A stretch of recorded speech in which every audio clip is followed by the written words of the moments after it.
Hello and welcome to Machine Gaming Project Zomboid.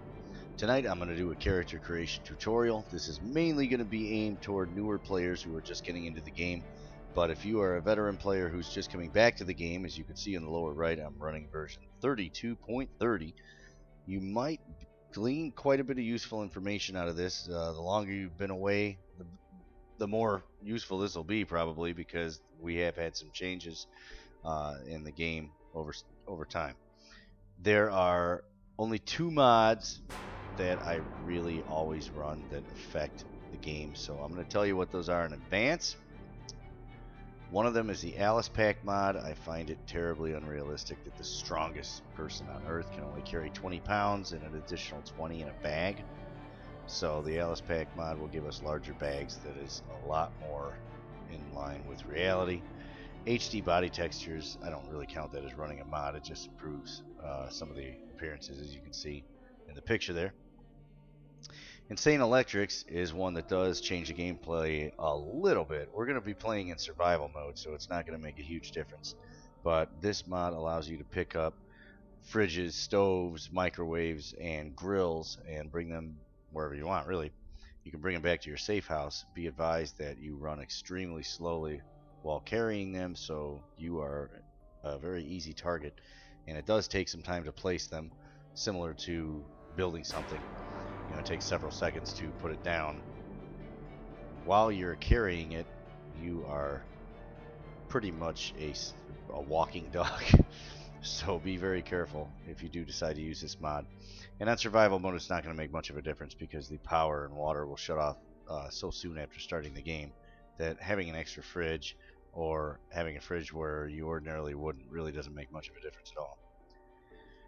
That said, let's go back to this, and I'm going to go through several of the game modes here. We've got First Bite, that's basically your beginner mode. Most or all things set to easy. Custom Sandbox is where you can pick how hard you want the game to be. You can make it as easy as First Bite, or probably even easier. And on the other end of the spectrum, you can make it as hard as the Enemy Evolve Challenge if you watch those videos of mine. If not, I encourage you to watch them. But you can make it even slightly harder than that. Survival is fairly hard. It's most of the settings set to pretty difficult in level. Most of the food is going to spoil pretty quickly. Refrigeration is not really all that effective, etc. You're not going to find a whole lot of loot either, and that's a real big factor in this. Challenge, I'll actually show this one for a second. Challenge has some unique settings, scenarios basically that you can play, and they're pretty creative. I would say give them a try. I like playing them now and then. But tonight, what we're going to do is survival mode, because that is where a lot of people have trouble surviving for any length of time. So I'm basically going to go over creating a character with as little weakness as possible and give you some useful strengths that are going to come in handy in the long run. This is going to assume my playstyle in general, and I will never criticize someone else's playstyle, so you're going to hear me say things like your mileage may vary a lot. But what I will say is that I kind of prefer to be stronger in combat. I prefer to sneak around, but I do not shy away from fighting a moderate-sized horde of zombies. I like to wield an axe, and that's just kind of me. So let's go to survival mode. If we, I don't know if I'm gonna delete this. Maybe not. I'll just start a new save, because I don't know I don't know what I'm doing in that one. We have two cities in the game, Muldraugh and West Point. You can add more with mods, player-made cities, but these are the two cities the game offers. Muldraugh in general, you can tell there's one main highway that runs from the north, which is the upper right, to the south of the map, which is lower left, of course. And almost all the buildings are going to be on the eastern edge of that road and spread out east from there. You can see there are a couple large facilities to the west, but there's not a whole lot there. There's a whole lot there in terms of loot, actually, but not a whole lot else. There's not much in the way of a decent safe house to hole up in. Muldra is also home to what I call the isolated house, and many veteran players know this. It's a house that is surrounded on all four sides by a permanent fence that zombies can't break, and has a very small entrance through that fence, so it is easy to fortify, easy to hold. Muldra I would call the more beginner level city. It it can be hard in terms of getting loot because you oftentimes will find yourself running from one end of that long highway to the other. But other than that, it doesn't tend to have a lot of loot either. But it does provide you with that isolated house and provides you with everything kind of localized where you know where it is at least. You can get to that highway. There's not going to be a whole lot of zombies on the forest side of it. Survival, the zombies are going to be urban focused. You might find a few stragglers in the woods, but you can draw them out easy enough and distract the zombies away from the buildings that you want to go to. So it's not hard to loot here. West Point, on the other hand, I would call a little more advanced. Most of the houses here are going to be more difficult to hold in terms of a long-term safe house, but there are some good options, and I will probably end up doing at least a chronicle of a character there at some point, so you can see how that one goes. Now on this map, in the lower right, you'll notice there's a cluster of blocks that you can kind of tell they're commercial areas. What those have is pretty much every store you can imagine, and it is very useful to go there for loot. Unfortunately, there are going to be zombies coming from all directions down there, where, like I said, in Muldra, you can see the western edge of that main highway is flanked almost entirely by woods, so you're not going to be looking at too many zombies coming from that direction. But here in West Point, they're going to be coming from all over. That's like really an urban stronghold in that little downtown area. But that said, the loot is very plentiful in West Point. It's very easy to find things without having to go too far to get them. Let's start on Muldra for the purpose of this, though. Once we do that, we find that we have a character screen here. It will pick a randomly generated name for you. It will randomize everything if you want. You can click on the random button down here, and we can do that as many times as we want. And you'll see that it just keeps changing the name. Sometimes you can get actually a pretty funny name, or even a famous name if you keep clicking on them over and over. Anyway, that said, I am gonna pick one of the characters from Enemy Evolved. I'll pick Bonnie for this tutorial.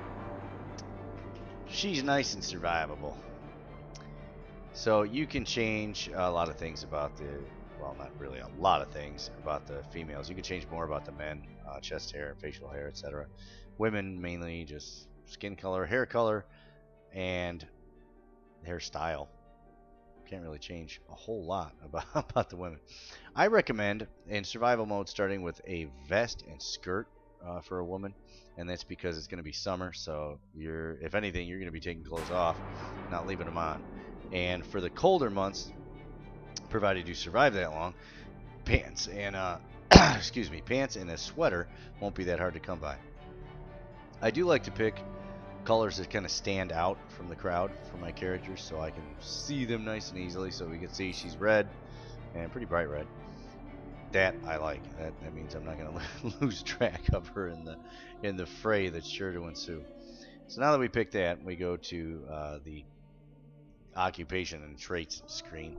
I'll go over a little bit of the occupations here. As you can see right now, we are unemployed, which gives us 8 free trait points. And in the lower right, you can see points to spend 8. You can also see under major skills, which is the lower right quadrant here, it says fitness, and it has 5 bars, and strength 5 bars. Those are your default starting levels for fitness and strength. And fitness and strength, in a way, will affect a lot of your other skills and how good you are at them. Fitness will affect your endurance. Strength will affect your carrying capacity and your knockback. So they are both helpful to have in good amounts, and they are both very hard to level, where a skill can just be practiced and you can expect it to go up here and there. Fitness and strength will very, very, very rarely go up. In fact, I've played entire games and not gained a point in fitness. Of course, I start with 9. We're going to see my build in a while that I use and that I recommend, but there are a lot of other ways to play this. Like I said, I mean, there are people out there that play entirely different characters than I do, play the game entirely differently than I do, and survive just as long. I've even seen a few that can survive longer. I've made it up to 10 months in survival mode, which is considered a lot nowadays, now that they made it a lot harder. But once you get used to the system, and if you can apply your own playing style without having too many chinks in your armor, you don't want a lot of holes in your ability to play, a lot of gaping weaknesses. If you can avoid that, then you can be quite survivable for quite some time. And of course, we'll be going into that in later episodes. For now, let's go over some of these professions. Fire officer, you can see, gives you +1 fitness, strength, and +1 sprinting. Now with +1 sprinting, we can see down here in the lower right that it also provides a +75%. What that means is that we get a bonus 75% experience to all the XP we would normally get for sprinting. That's for having 1 point in it to start the game. Now if we go down to police officer, we see that he has +3 aiming, +1 nimble, and +2 reloading. And each one of those skills, you can see the nimble, with starting out with 1 point, has a 75% bonus to experience. For every point thereafter, you get another 25%. So aiming with 3 points is 125, and reloading with 2 points is 100. And you get the idea. So if you were to start a skill with 4 bonus points, it would be 150% bonus experience, which is very helpful to level up that skill quickly. Fire officer, you'll notice, ends us up with 0 points. It basically takes all the points of being unemployed and spends them all in one place. Police officer spends even more than that. It's going to bring us down to -4.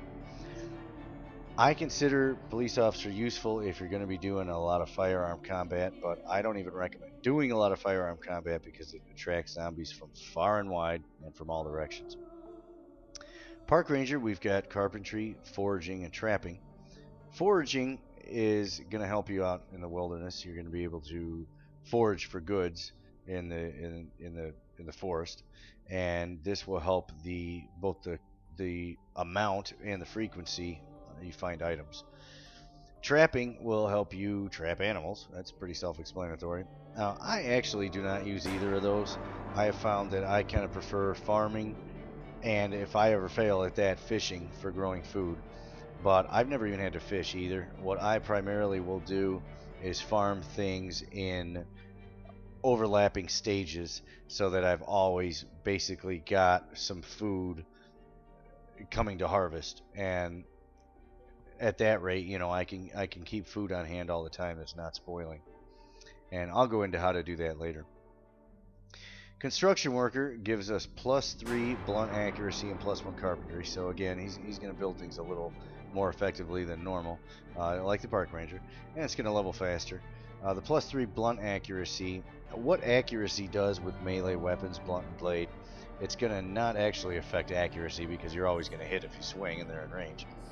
What it is going to affect is your knockback and your damage. It will also affect your critical chance, I believe. It certainly seems to. So you're going to notice that your one-hit kill ratio goes up a lot as your accuracy levels up. Very helpful to have. Oh, and one last thing it does is improve your weapon speed. So this would be a good profession for somebody using blunt weapons. I prefer an axe because it does simply more damage than really any of the blunt weapons out there. But your mileage may vary. I told you I was going to say that. Security guard, +1 light-footed, +2 sprinting, and night owl. Sprinting is very helpful because it levels slowly. Light-footed is helpful because what that does is increase your chance to stay undetected while you are walking or running. Not sneaking, but just traveling normally around zombies. With high light-footed, you might even escape notice altogether without having to sneak. Very useful to have and not have to slow down all the time for sneaking around them. That said, it does take a long time to level, so it's not terribly important, but it is useful. Now, Night Owl, we see up here, it says requires little sleep and stays extra alert even when sleeping. I know the stays extra alert even when sleeping either no longer works or never did. I think it did once, but it no longer works. The requires little sleep, I'm not even sure about that. I don't actually take the trait, so I don't know. Let's go to Carpenter. +3 carpentry. He's going to really be your builder class there. it's going to level very quickly, and he's going to come right out of the box being able to build crates, shelves, floors, and even some rudimentary walls. Not very good ones. They're going to basically have holes in them. But he is going to be able to start to fortify a base. Keep in mind that even with 0 skill in carpentry, you will be able to barricade windows and doors. So at least you have that going for you, and that'll get you some experience in it. Maybe you can level it up just barricading things. I know I certainly do. Burglar, we have light-footed, nimble, and sneaking with +2 in each. That's a very strong combination for undetectability. We notice light-footed, like I said, increases your chance to stay undetected while traveling normally. Nimble will increase your traveling speed while you are sneaking. And of course, sneaking makes you more undetectable while you're sneaking. Go figure, right? So this character is anything but a brute force. This is more the guy sneaking in the back door, stealing the stuff and getting out unseen. Very effective. Not really my playstyle, although I do very much like to have a stealthy character. I don't actually go after the stealth. I'd rather level it myself and not spend points on it to start with, and I'll show you why in a little bit. Chef, we have +1 to blade accuracy and blade maintenance. What blade maintenance does is it just helps your weapons to degrade more slowly, and by degrade I mean every time you strike an enemy or anything else in the game that's hittable with a weapon, the weapon has a chance to take some damage to its condition, which over time will end up breaking it. The higher your maintenance skill, the slower that process is. It lowers the chance of your weapon actually taking damage with each hit. So it is helpful to have, especially the more you've got, the better. And then finally, the chef has +3 cooking. Cooking is a great skill to keep you alive, but you're going to find, and I will do a cooking tutorial coming up soon, but you will find with cooking, you're going to need, to be survivable in the long term, you're either going to need fresh food around from a good steady farming venture, or you're going to need +7. Not +7 to start. You wouldn't be able to get that high, but you're going to need 7 points in cooking. That allows you to actually use spoiled food, and you can use up to 5% of it at level 7 cooking. It goes up from there. We are going to work on cooking. We're not going to consider it a priority to start with. Repairman, we have blade and blunt maintenance, so your weapons there will go down in condition more slowly. And +1 carpentry for a little bit of building experience and a little bit of building out of the box. Farmer gives you +3 farming, like the carpenter, except he's a farmer, okay? So you're going to grow, your crops are going to have better yield, you're going to have a better chance to treat diseases, and there are several diseases in the game that can affect your plants. In case you're wondering, no, they don't cause zombiehood, so they're not that kind of disease. But as a farmer, you're also going to get more information about your plants. So if they do have a disease, the higher your farming skill, the more likely you are to see what kind of disease it is, be able to get rid of it. You're going to have a higher yield, and your crops, I think, grow a little quicker. But I've never gotten my farming skill really, really high. I think I've gotten it up to 3 or 4. And that was pretty decent, actually. Fisherman, we have +3 fishing and +1 foraging. This guy is also pretty useful. He will obviously be able to get more fish. And the +1 foraging will help you should you end up in the forest and the fish are not biting. I will say that farming and I believe fishing also yield less in the winter, so of course that makes sense, right? Be prepared for that. And the foraging is a good kind of backup plan. Foraging is good year round. I don't think the winter affects it, although it would make sense if it did. But it's always good to have 2 ways of getting food. Primarily I focus on farming and finding food. I'm going to find as much non-perishable food as I can, and I go out on scavenging runs all the time. So I can stay alive for 10 months even with hearty appetite, which is a negative trait we're going to use later on. We'll get to that. So food is pretty plentiful, and I don't consider one of these food-specific professions necessary. But if you really want to make sure that you don't die of starvation, these are good to pick. Doctor, we have +3 first aid. Unfortunately, in survival mode, you have a 96% chance of dying from a bite and a 25% chance of dying from a scratch, no matter how you got it, even if you got it from, say, broken glass, jumping through a window without clearing the broken glass out of the frame first. So, first aid's not going to help you with that. Now, it is going to allow your bandages to be more effective. It's going to give you more choices of what to do, and you're going to be better at them. But all in all, I would say it's not very useful because your objective here is going to be to keep from getting injured, not to treat injury. Veteran is quite simply the best long-range profession in the game. This guy has +2 aiming and reloading and has the desensitized trait. You notice that's in white letters. That means it's a profession-specific trait, just like Night Owl was back for the security guard. The veteran does not reach states of panic. There is, I'm not sure if it's a bug or not. Whether it is a bug or not, I think it's actually good to leave in, so I haven't reported it. But you will notice that even with the desensitized trait, your character will have a brief moment of slight panic when a zombie suddenly lurches up into a crawling position and starts to slither after you on the ground. It's just more of a startle than anything, and you know, you can swing downward and beat them to death. But it makes sense that even someone desensitized would kind of get startled for a second there. So I think a little bit of slight panic isn't going to hurt you, and that's rare that even happens. You can conversely have 500 running zombies all around you, and the veteran will not panic a bit. So if you're looking to keep your accuracy while firing and have good reload speed, this is definitely the profession you want to pick. Again, I don't really recommend going through a lot of firefights because they attract zombies, like I said, from far and wide in all directions. We've got the nurse, +2 first aid and +1 in light-footed, kind of like the doctor, except a little less detectable. And I don't really consider that useful for the reasons above. Lumberjack is currently my favorite profession. With +2 blade accuracy, we're going to level our blade very quickly, and we're going to run into a lot of zombies. The number of zombies is going to grow and grow and grow as the game goes on.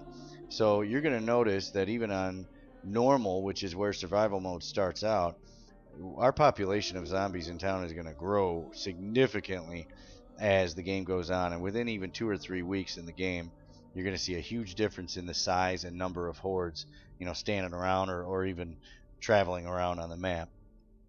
So it very much helps to have blade accuracy with +2 so we can level up faster, and not to mention we're going to start with it higher, so we're going to do more damage with that axe.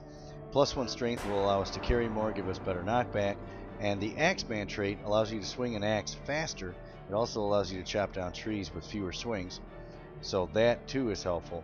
That is the one I almost always pick, and we're going to come back to it after I go over the last 4 here. Fitness instructor is actually probably my second choice. +3 fitness and +2 sprinting will keep your endurance up. Fitness affects, like I said, your endurance. It helps keep it higher. Basically, it's going to recharge faster the higher your fitness is. And +2 sprinting will make you run faster, which really helps to get out of trouble. So this is definitely a good profession to have, and like I said, fitness is very hard to level, so +3 is definitely a boon. But again, your mileage may vary.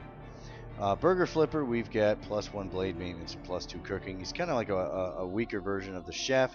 You'll notice it only costs 6 points in the lower right there. We still got 2 points if we pick this guy. His weapons are going to degrade a little bit more slowly, and +2 cooking is worth a little bit of survivability. The +100 experience is nice, but we're going to find a way to make up for that anyway. So Burger Flipper, no, not something I do, but it would be an interesting one to play. Electrician, you can operate generators right out of the box. No need to find that pesky magazine. For those of you who don't know, the pesky magazine to which I refer is called How to Use Generators and can be found somewhere in the map Sometimes it is very elusive and you will not find it for a long time. But a good place to search for it is garages and even magazine racks in convenience stores or gas stations, etc. Those will allow any character to operate generators. But electricians also have +3 electrical skill. What does that do? Well, it allows you to build things like timers, and you can make some kind of interesting weapons and tools like motion detectors and things with them.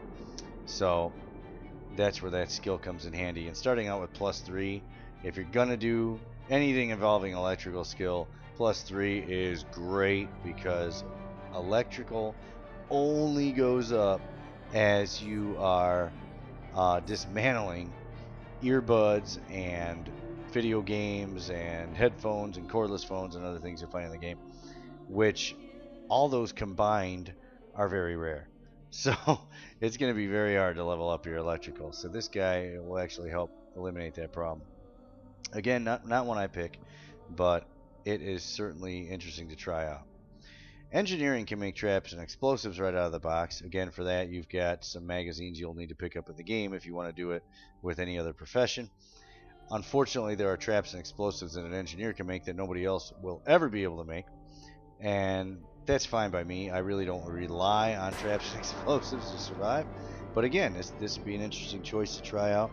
+1 carpentry and +1 electrical gives you a nice bonus to both of those to help you get started and give you extra experience. That said, I'm going to go back to Lumberjack and I'm going to pick that, like I said. And now let's go through some of the positive traits we can pick. You'll see if we scroll down, they go from anywhere a cost of 2 points all the way down to 10. Of course, 10 is going to be the most useful traits and going to cost the most, and 2 really are not very useful, but they are somewhat useful, okay? Let's just say a little bit. So, what we have: cat's eyes, better vision at night. If you like running night ops, this is for you. Be aware that the number of zombies is greater at night. Most people do not recommend doing it. I do sometimes, and I find it kind of fun to elude big hordes of zombies and even kill a few here and there. Dexterous, you transfer inventory items quickly. That is 50% more quickly, which is very helpful if you're going around moving stuff around a lot. I don't consider it necessary. I usually skip it because, as you're going to see, this is a balancing act between what we can get away with in terms of negative traits, what's not going to hurt us too much, while getting as many positive traits as we possibly can to beef up our character in our own playstyle. Which, like I said, my playstyle is somebody who's going to be somewhat stealthy, but going to end up more of a combatant than anything else, because the name of the game is Project Zomboid for a reason. We got a lot of zombies out there and we need to be able to fight. I know a lot of people prefer to survive by, kind of hiding out and trying to stop the zombies from getting to them, but sooner or later you've got to go out there, and the later it is, the more zombies there are waiting for you. So I really prefer combat skill. Anyway, that said, fast reader, you will take 30% less time to read books. Helpful if you want to save time, but I just speed up time while reading books anyway. Outdoorsman is actually probably more useful than the points would suggest. Not affected by harsh weather conditions means your character will not slow down while getting soaked by the rain, and will also not get sick from being rained on all day, which is very useful because if you get a cold, it makes you louder, and zombies will start coming around as you're sneezing. So Outdoorsman, I do like it. We'll see if I take it in a while here. We'll see if we got the points for it. Wakeful needs less sleep. This is great if you want to save in-game time, because the less time you spend sleeping, the less time you spend doing something where you can't be doing something else. Now, we have other ways of saving time in the game, but time is survival here, especially in the beginning. We're going to have a limited time available to us before the power and water shut off. So the longer we can stay awake and get more done, the better off we're going to be. So I do consider this definitely more useful than you would think. That said, we may not have the points for it, so let's keep going. Iron Gut, if you're ever going to have to drink tainted water or eat rotten food, this is definitely helpful. This will help you to avoid those illnesses, and those illnesses can be fatal. You can keep yourself well fed and you can rest a lot to get rid of them. But do keep in mind, eating bad food without iron gut is going to be very risky. With iron gut, there's minimal risk. Angler +1 fishing. I don't do a lot of fishing. Like I said, I actually don't do any fishing. Okay, so that I don't take. Baseball player is going to be blunt accuracy. Good with a bat, huh? What if he was a pitcher, though? Pitchers ain't good with baseball bats. Anyway, this guy, it costs 4 points for 1 point in blunt accuracy. I don't consider that, worth it. You might. If you do, take it. What Brave does is prevents us from getting panicked so easily as more and more zombies get around us. Cowardly, you'll notice down at the bottom, we're going to go over some of those. Most of these skills up here on top have opposites on the bottom where you cannot take them together. For example, if I do take Brave, you'll notice on the bottom, Cowardly will disappear from the menu. See that? So I'm not going to take Brave, although Brave is useful to have, even for a melee combatant. And I'll tell you why. A lot of people don't consider it meaningful at all that you will panic with a horde of zombies around you while you are fighting melee, because melee doesn't need accuracy, and panic only affects accuracy, right? Wrong. It actually also affects your vision. As your vision decreases, that's both the field of view and the range. So you're going to find yourself being blindsided now and then by zombies the more panicked you are. So I don't like being panicked, and that is what makes Brave very useful for the 4 points. If your build allows it, go ahead and get it. It's a good one. First aid, again, I want to avoid getting injuries, not learn how to treat them. So first aid, that would be a last resort kind of skill. I'm more one not to play defensively. I mean, I will play defensively in the long run, but that is down the road when we have got everything right where we need it. Getting there is the hard part, and that is where first aider's not really going to come in handy, because if we get bitten, we're going to die anyway. What does it matter? You could just let your character be bitten to death right there, go back for their stuff later with another character, etc. I don't do that. I quit a map. Once I die, I quit. But a lot of people, they'll go back into the map with a new character, and we'll find out how that's useful later. Gardener will start you out with +1 farming. Moderately useful if you want to farm a little bit more and a little bit faster. Other than that, I really don't see much use in it for 4 points. Graceful and following that, inconspicuous are kind of related. Graceful, you will make less noise, and inconspicuous, you stand out less visually. So these taken together are great for stealth. Either one of them is good for stealth, used in its own realm. Light eater, you need to eat less regularly. I really don't consider that useful, because you're going to have plenty of food in this game no matter how you slice it. You're going to, no pun intended, but you're going to end up finding or growing plenty of food without needing to worry about really running out. So light eater, I don't take it. Lucky, I always take. As a matter of fact, I'm going to take it right now, and you'll see it says sometimes things just go your way. It doesn't explain what it does at all. What it does is it increases your chance to find rare loot, and the axe is among the rarer things in the game, so that is definitely something we want to have lucky for. It also will help you find a sledgehammer, which is arguably the most useful item in the game. Definitely want that. It helps your chance to find watering cans, which are extremely useful for farmers.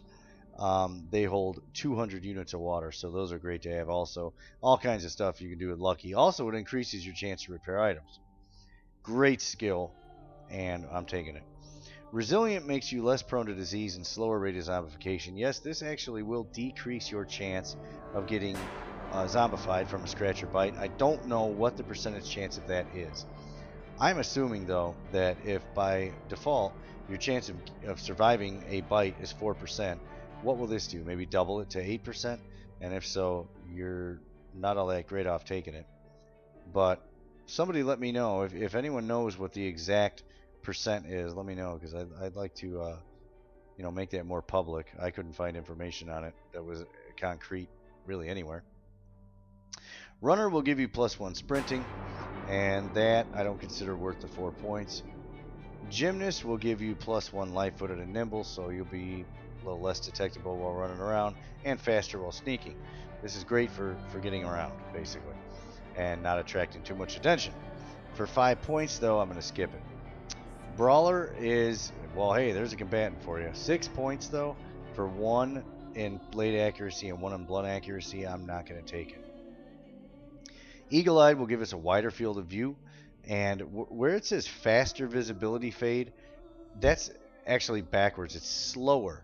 You're going to be able, like, if you turn around, you're going to be able to see what the zombie behind you is doing for a couple seconds longer with Eagle-Eyed than you would be without it. So it should say slower visibility fade, but whatever. Anyway, it increases your field of view and your awareness, so very useful to have. Fast Healer, you'll recover more quickly from injuries and illness, but keep in mind, if it's a zombifying injury, you're not going to recover from it at all. And if it's a zombified illness, you're not going to recover from it. So Fast Healer is useful only in very limited circumstances.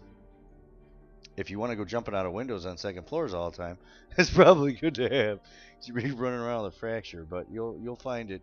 You practically want to kill yourself if you ever get a fracture, so don't go jumping out second-story windows. Fast Learner, increased XP gains. That percentage is actually about 33% more. Very, very useful. Some people have called it overpowered, but that's ridiculous because you're going to see in the game your skills level very slowly. Thank you very much. So Fast Learner is very helpful, and this will kind of curb the forever time it takes to level some of these skills as they get higher. We're going to take it. Fit will give us +2 fitness. Now, it says faster running speed and can run for longer without tiring. Those are, it won't increase your running speed actually. Sprinting will do that. It will allow you to run for longer without tiring, but that is a product of having the +2 fitness, not a product that's inherent to the trait itself. So you're going to find that, I mean, if you level your fitness in game 2 points, if you manage to live that long, you'll end up with you'll be able to run just as long as someone that starts with the fit trait without tiring. But that said, given how hard fitness is to level, fit is very useful to have. Farmer Scout, we've got +1 foraging and first aid. Again, neither one of those are my cup of tea, but if you like them, it is 6 points, so it's kind of expensive. You can always take it. Hiker, we got foraging and trapping. Neither one of those are really my cup of tea again, so I'm not going to take them. Keen hearing it's kind of related to eagle-eyed, except it's for your hearing. You're going to be able to hear in a wider radius all around you, so very, very helpful for zombies sneaking up behind you. It's even useful indoors, but mainly this is for outdoors when you're fighting mainly in one direction and you don't know what's coming up behind you. This will help you hear them sooner, so you can beat a hasty retreat if you need to.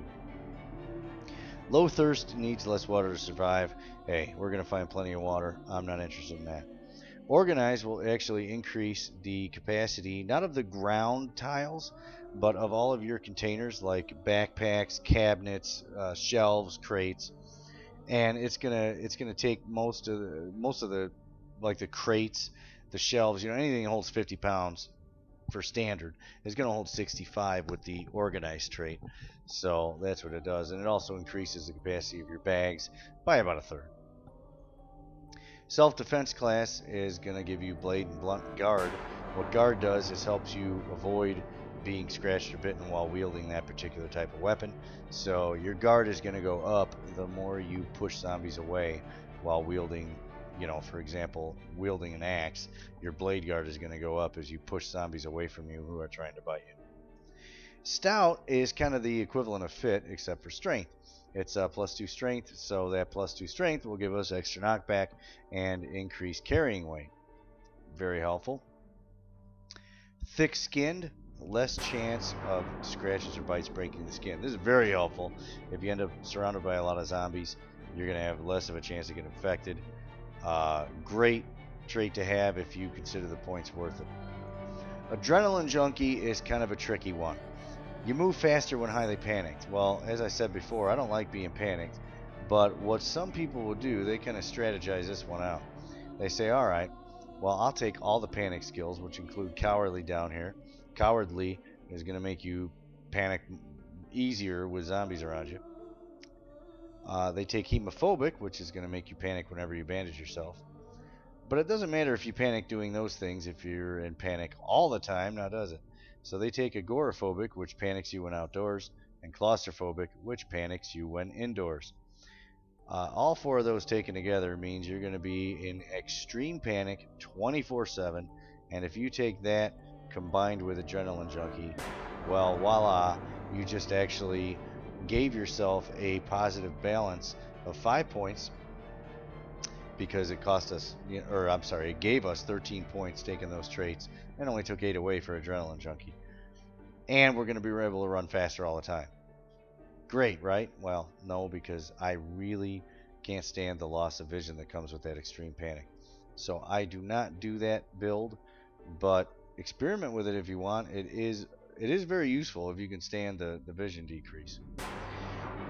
Handy will give you +1 blade and blunt maintenance and +1 carpentry. I don't consider it worthwhile for my playstyle.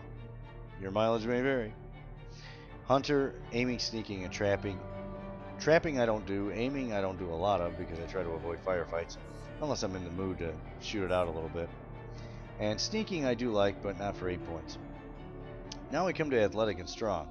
Yeah, they're expensive. They're each 10 points, but you'll notice fit and stout give you +2 of their respective skills, and these give you +4, but they don't cost twice as much. They cost less than twice as much. They cost 1 2/3 as much for twice the power. I take them both every time. Now what that did, my fitness is now going to start at 9 out of 10. My strength is going to be maxed out at 10 points.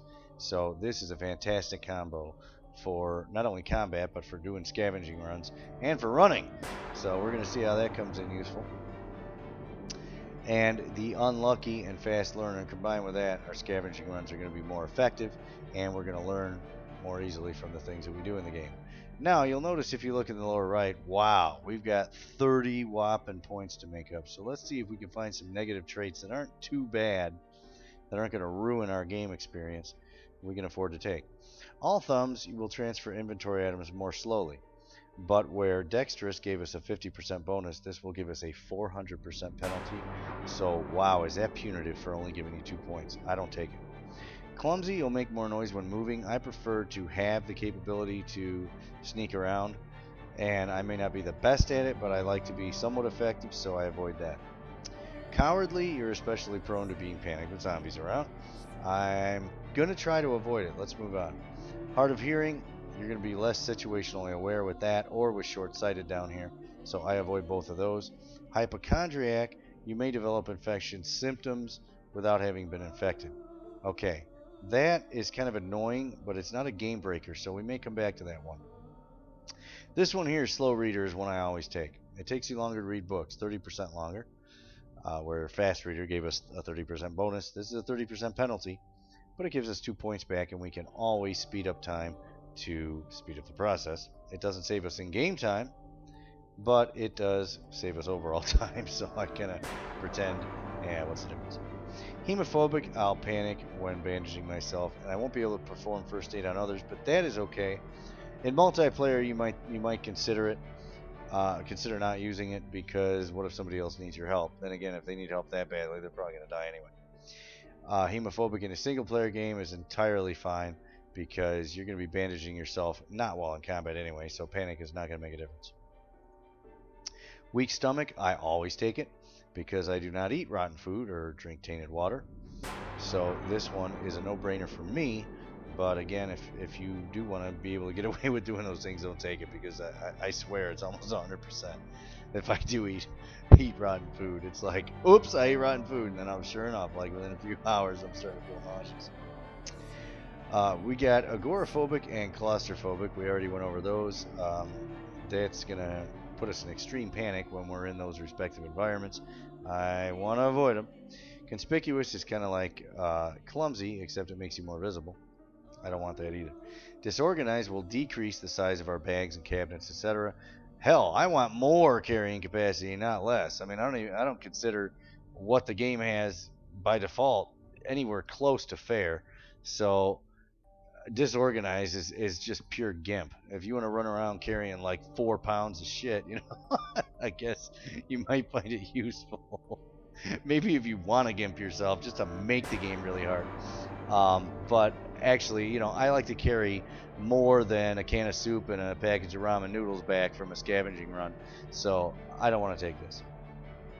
Hearty Appetite, on the other hand, I will take because food is pretty plentiful in the game. Needing to eat more regularly is not going to break that game.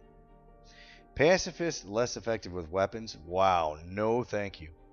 Prone to illness, I'm going to be, I'm going to be more prone to illness. This applies to the zombie bites and to the sickness you may get from standing out in the rain. I don't mind because I can avoid the rain if I need to. If we don't end up with outdoorsmen, I'll avoid the rain. And if I get bitten, I'm probably going to die anyway. So prone to illness, what does that make? A bite 100% kill? Okay, I'll take it. A scratch is probably now up to 50% chance to kill me, but whatever. I'll take the risk. Sleepyhead is going to make me sleep more often, and earlier I went over Wakeful, and Sleepyhead I don't like because I don't want to spend a lot of time sleeping. I don't want to lose those precious game hours when I could be doing something productive, so I avoid this one if I can. Asthmatic, wow, faster endurance loss. Well, I like to wield an axe, which the heavier the weapon you're wielding, the faster your endurance goes down. I don't want to lose endurance, so I'm not going to take it. High thirst I'll take because water, like I said, is plentiful, so we're going to take that. You can see we have 8 points left to make up. We have Restless Sleeper here for +6. That's going to give us a slow loss of tiredness while sleeping. A Sleepyhead, is the opposite of Wakeful, and this is kind of its own animal. What this does, it will make you have to sleep 12 hours to become rested instead of 8. But even after that 12 hours, you'll probably be borderline drowsy, so you'll notice that little drowsy moodle popping up within minutes, after you wake up again. So this will make you have to sleep tons and tons and tons of the time just to avoid being fatigued. Some people don't mind running around fatigued. They say, oh, you'll never actually pass out from fatigue. Well, maybe not, but it does affect your vision, and it affects your vision very, very badly, as well as your hearing, believe it or not. So I really don't like Restless Sleeper one bit. Slow Healer I don't mind because if I get injured, I'm probably not going to heal from it anyway, so let's take it. Now, I'm still going to make up 2 points, so we can come back up here and we can take Hypochondriac. Like I said, it's not game breaking, it's just kind of an annoyance. It's not actually going to kill you, it's just going to give you symptoms maybe if you get an injury. So we're going to take that, and now we've got a balance of 0, but we do have the very effective skills of the Axeman, and then the traits Lucky, Fast Learner, Athletic, and Strong. If we really wanted to, we could come down here and we could probably take Thin-Skinned, but that is a very risky trait to have. It's going to make bites and scratches more risky to actually successfully land on us. That combined with prone to illness would make you very easy to kill. We can see up here that some of these, I just want to avoid. If you really don't mind being panicked, you can go for one of these like Agoraphobic and then possibly take or maybe Claustrophobic, so that when you're outside it doesn't affect you, and then take something like Inconspicuous or Graceful to get around easier, or maybe Outdoorsman and Dexterous so you can transfer items faster and not get sick in the rain, or Wakeful, which is a very good one to have. I will oftentimes consider getting Cowardly for Wakeful, as that's kind of a good trade-off. But most of these down here I just don't want. I especially don't want Restless Sleeper. I don't want Thin Skin, and I really don't want Deaf. That will kill well, it won't kill our chances of a successful game, but it does make it very, very, very difficult. You notice it gives you 12 points, and there's a reason for that. So we're going to take this build, and we're going to roll with it. I am going to create this character, and that will conclude this tutorial. Thank you a million for watching. I hope it was as informative as I planned it to be, and I would like any suggestions people have on maybe future tutorials. I'm definitely going to do one on cooking and one on carpentry, one on farming, that are all updated for the newest version of the game. And if anybody has any suggestions or requests, let me know. Again, thanks for watching, and have a great day or night or zombie time. Take care.